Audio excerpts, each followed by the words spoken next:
This is Comic Picks by the Glick. Hey, and I'm your host, Jason Good Glick. evening, Jason Glick.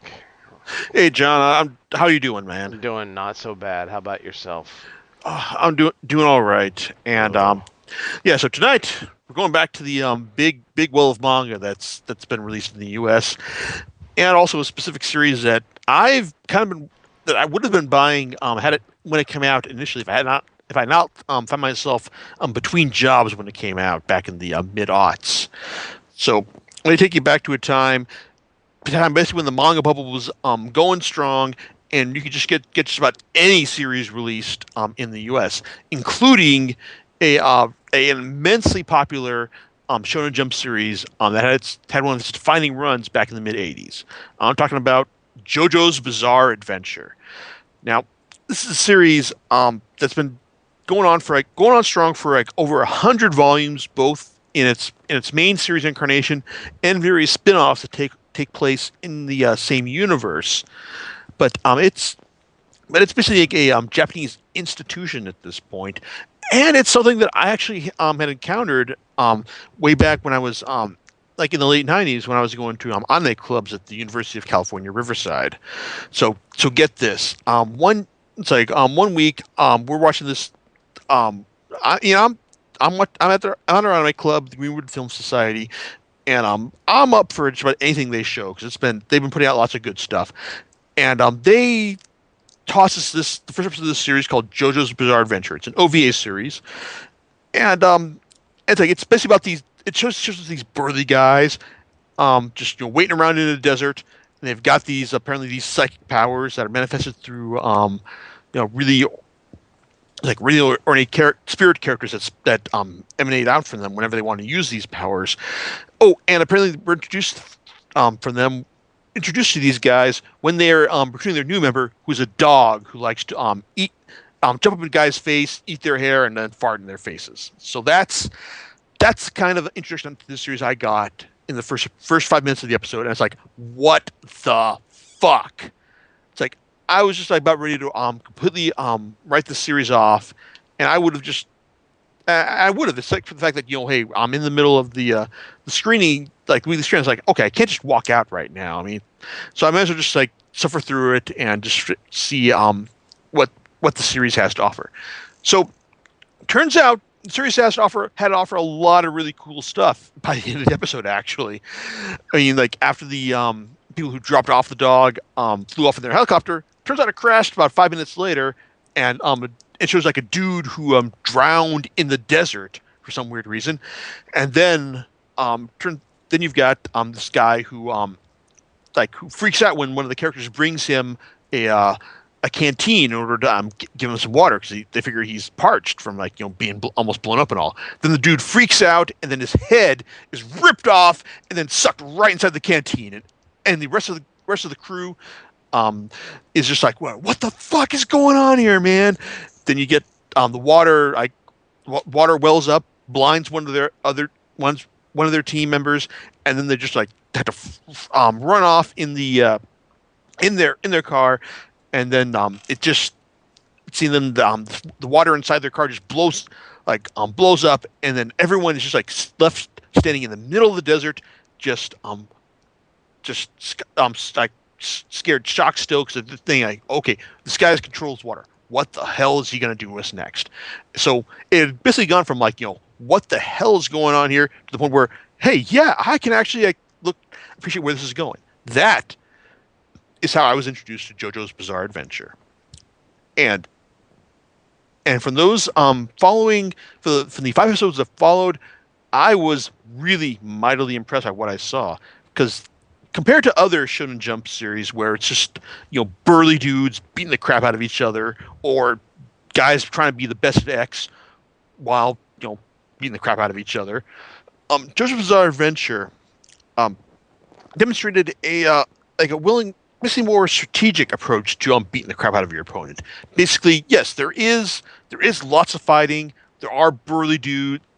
There are burly dudes as the main characters because this is a Shonen Jump series from the '80s.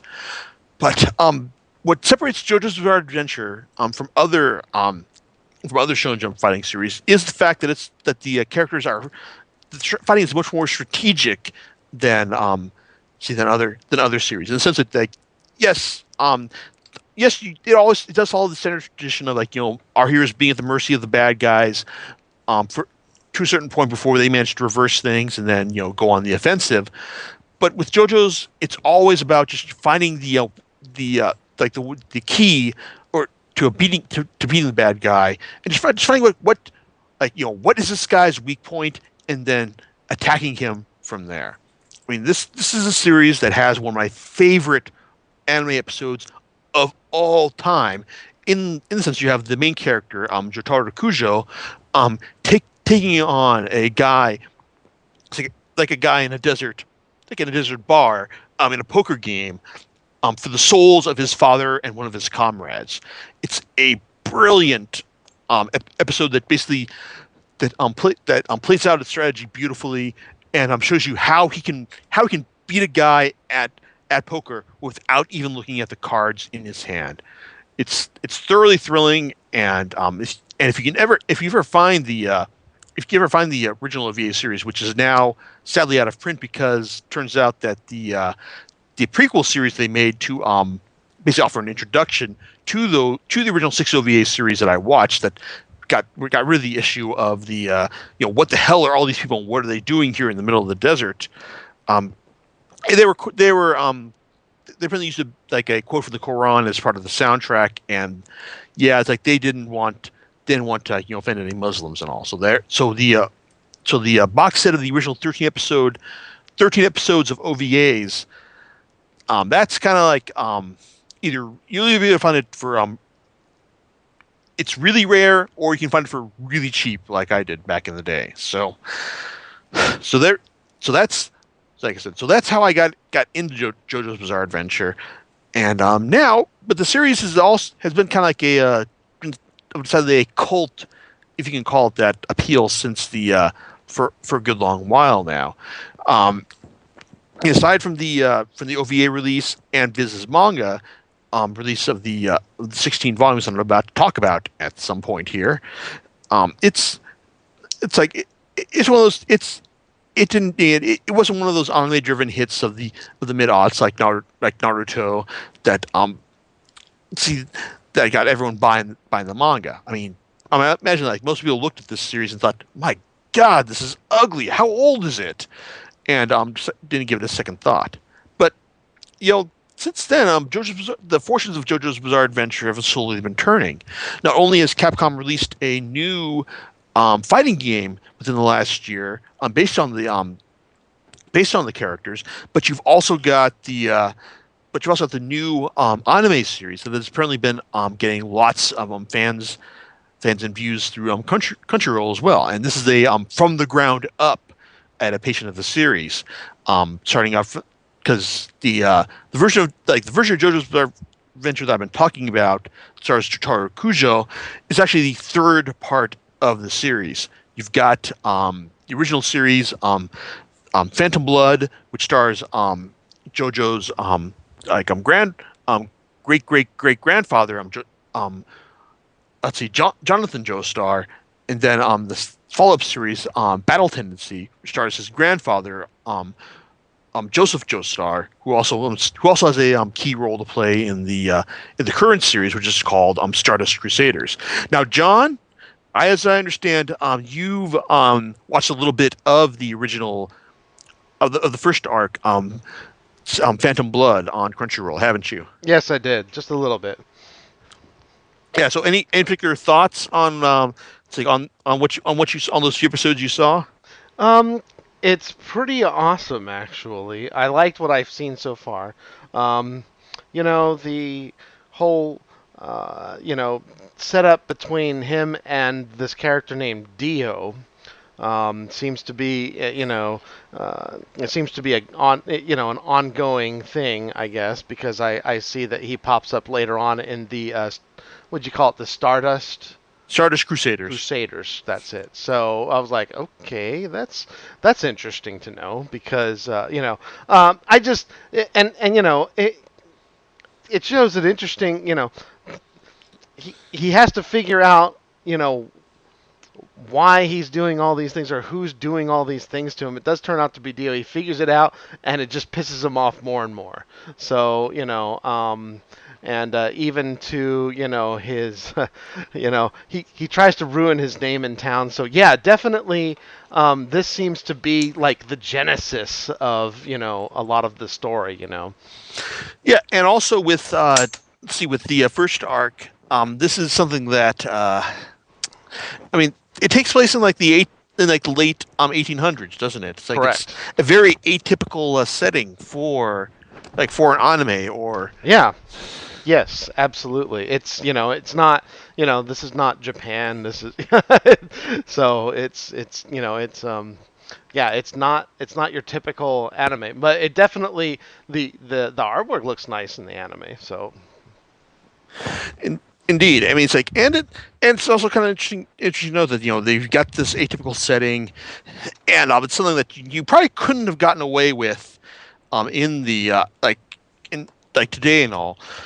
But it shows you, like, hey, in the back in the crazy days of in the heydays of the '80s Shonen Jump, you could get away with just with all sorts of weird shit, and because like back in the I mean, back in the day, I mean, like this is because this JoJo's Bizarre Adventure is a series back when is a series from when Shonen Jump days when the men looked like men and the women looked like men as well. So I guess in this long-winded way that I'm talking about, this is how we come to the 16 volume Viz Shonen Jump Advanced release of JoJo's Bizarre Adventure. And it starts out with our main character, Jotaro Kujo, in jail because he believes he's been possessed by by an evil spirit. And so it takes the combined efforts of his grandfather, Joseph Joestar, and his partner, Mohammed Abdal, to get him out of the jail, by with Abdal using his power of his magician's red, which uses flame powers, and pitting it against Joseph's star Jojo's Jotaro's star platinum in the jail. Now, it's now as I understand it, I haven't actually seen or read any of the manga or anime from the first two arcs, but this is the this arc is the first time where the characters' psychic powers are identified as stands, which are basically pitched as this is like are tied to the tarot cards. So it's I mean it's an interesting gimmick. I mean, like you need something like that for Shonen Jump, but it's also fun to note that at some point, like the creator of JoJo's Bizarre Adventure, Hirohiko Arai, basically said that yeah, we latched onto the tarot because we figured this is going to be have a good amount of villains and other powers we could choose. But at some point, it eventually proved to not be enough, so we went up to using Egyptian gods as well. Because the series actually starts in Japan, but then it slowly goes through Eastern Asia all the way over to Egypt for plot driven reasons. And the series contains a lot of your standard Shonen Jump tropes of the main character winning over the some of the bad guys to their side. And also just lots of multi chapter fights. It's like and just beating up the bad guys as well. I mean, it's very Shonen Jump in its execution, but also it's also really weird and really strange as well. I mean, the first volume itself has Jojo using Star Platinum to French kiss an enemy stand out of one of his teacher after she's gone crazy and started stabbing them to death. Then the volume ends with them taking out a stand power who likes to rip out the tongues of people for his own enjoyment. It's like you've also got other weird stands like it's like an orangutan who has an entire ship as his stand. Another one who it's like who has a microscopic stand that can get into your head, get into your head and make you feel all the pain that is done to him. It's like as a result, and that leads to Jotaro being this guy's bitch for a little while Joseph, um, Avdol, and it's like and his other companions, like Kakyoin and Polnareff, fight find a way to get this guy out of Joseph's brain. It's like, and also, like I said, you also get like with Shonen Jump tropes. I mean, you've got like Kakyoin and Polnareff are like the guys who were once on the bad guys' side, but are now. But after Jojo after Jotaro beat them, he's like they're on his side as well. And they're cool, and they're cool characters as well. They're really, it's like Kakyoin kind of like fills the void of like the cool. It's like of the cool like of the cool guy, and Polnareff is like the hot-headed like it's like the hot-headed arrogant guy who's gonna like charge into any situation regardless of the danger. It's like or danger or common sense. And I and also just like to like get back my whole talk about the series as a kind of its weirdness and its bizarreness as well. I mean, it's like it's to be honest, like the best way to describe the series is probably to say that it's kind of what a Shonen Jump series would be like if Stephen King had written it, because I mean, there is a strong horror influence in all the weird stuff that happens to these characters. And in the sense that if it wasn't for the fact that they had all these psychic powers, and that they weren't just like completely burly dudes, like it would read as a very horrific thing in the sense that all the weird stuff that happens to them, and even then, like the bad guys have their own struggles as well, such as the wielder, the Empress, who has a grudge against Polnareff for killing her son after Polnareff avenged himself against this guy for killing his sister. It's like, and also comedy relief villain Whole Horse, who he's got this gun, he can fire bullets that can like curve around anything, but he's also just like incredibly goofy in terms of how he comes off. But still, like the series is, like I said, the series upholds, like does channel a lot of what I liked from the from the original OVAs, and since it's all about it's less about just beating a dude down than finding out what his weakness is through strategy and and discovery. I mean Jojo Jotaro has his traditional attack when he has to go and beat the shit out of some dude who deserves it, but that's only happens after he's found his way of found their way of beating the dude down. Some of the more memorable ones occurred during the gambler Darby, who challenges him to a poker game, and that's one that I love from the anime, like from the anime series. But you've also got but then you also, what's not in the anime is their match against his brother, Terrence Trent Darby, who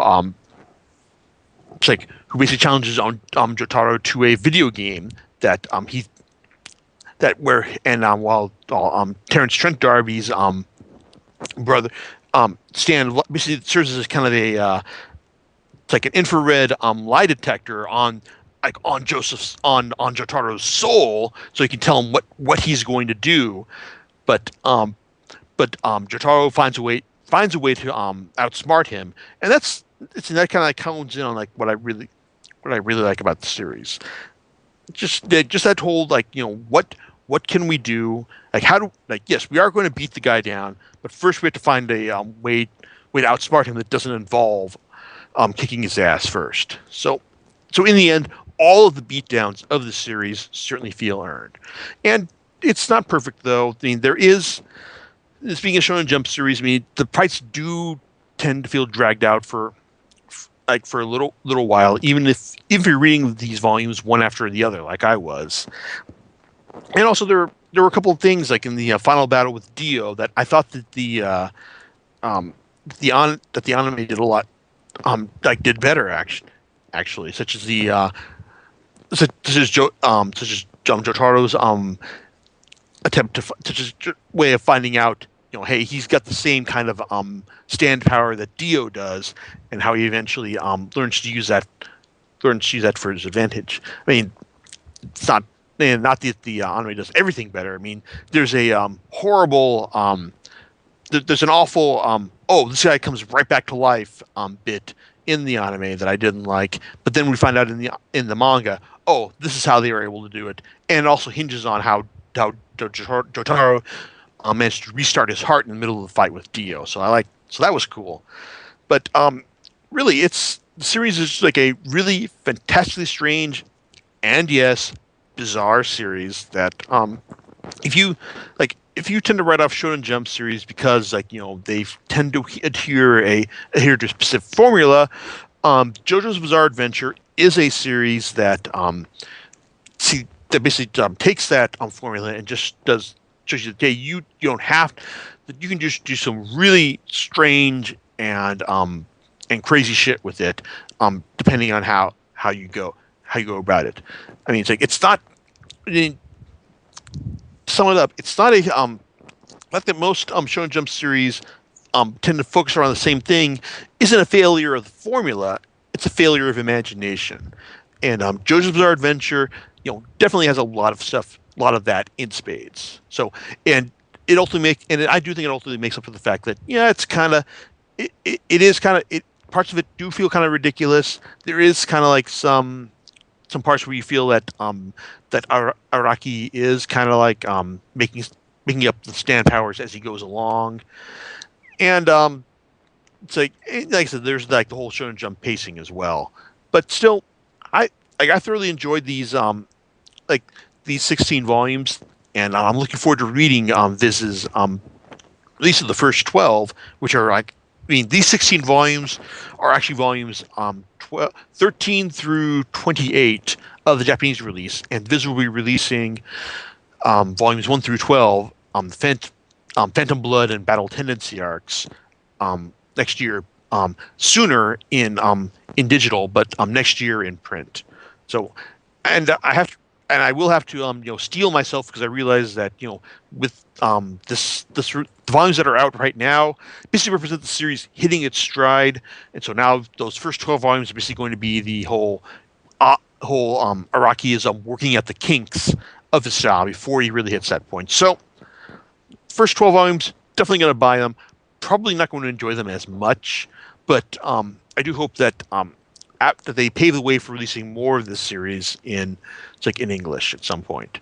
Oh, and I'd also be remiss in mentioning the fact that Araki does like drawing a lot from American pop culture in his series, such as you've got the villain named Dio, which is of course a nod to the late great Ronnie James Dio.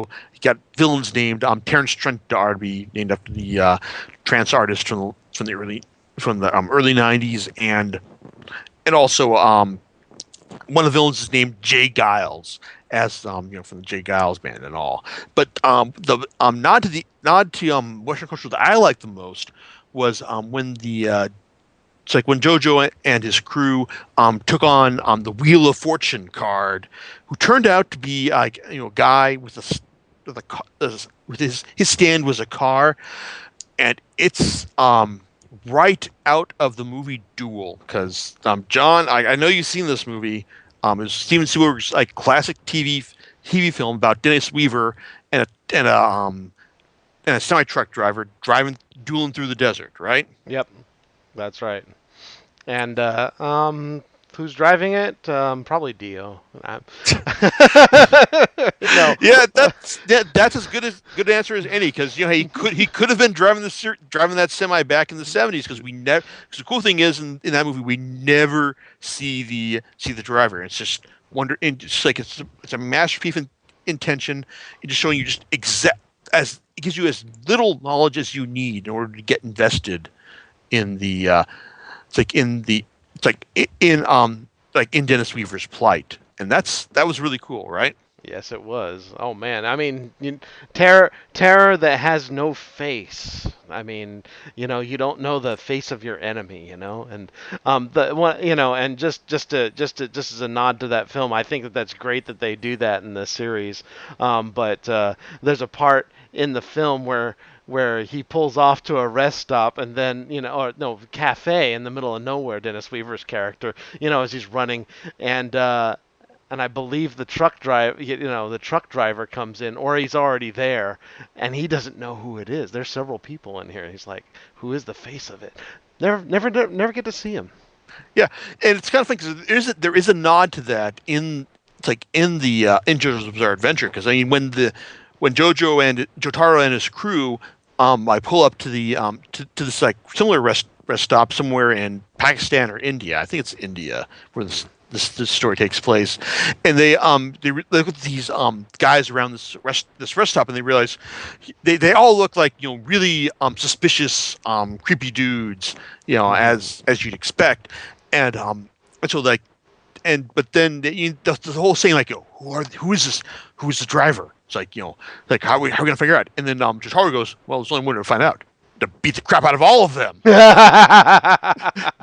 Excellent. Kind of like just showing you the real like the delineation between what between Shonen Jump and American suspense philosophies, right Indeed. there. And it's like I said, it could be it's a really nice, it's a really fun arc, and it's like it's that the whole Wheel of Fortune bit, but it also.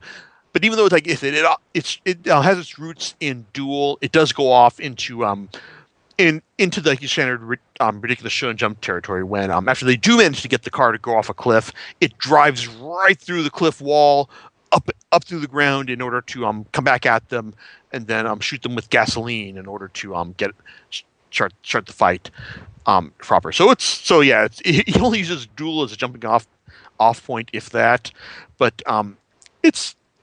But yeah, it's like JoJo's Bizarre Adventure. It's borrowing and nods to 80s American culture is are more fun and amusing than anything else. So it's like even though it's 16 volumes, some of the volumes are $8, other volumes are $10. But overall, it's like I said, if you want to like look for a if you think that Shonen Jump series are just all about people beating the crap out of each other, or someone trying to be the best at X, then I'd highly recommend it. It's good fun, and truly lives up to its name as well. Do you know what you're going to talk about next week, Mr. Glick? Yeah, something that after many years of waiting, they finally Alan Moore and Top Shelf have finally released the 3 volumes, the 3 issues of The League of Extraordinary Gentlemen, Volume 3 in hardback. I figure that it'd be a good time to talk about the series as a whole. All right. Well, we'll catch you next time on Comic Picks by the Glick. All right, laters, everyone. All right, bye.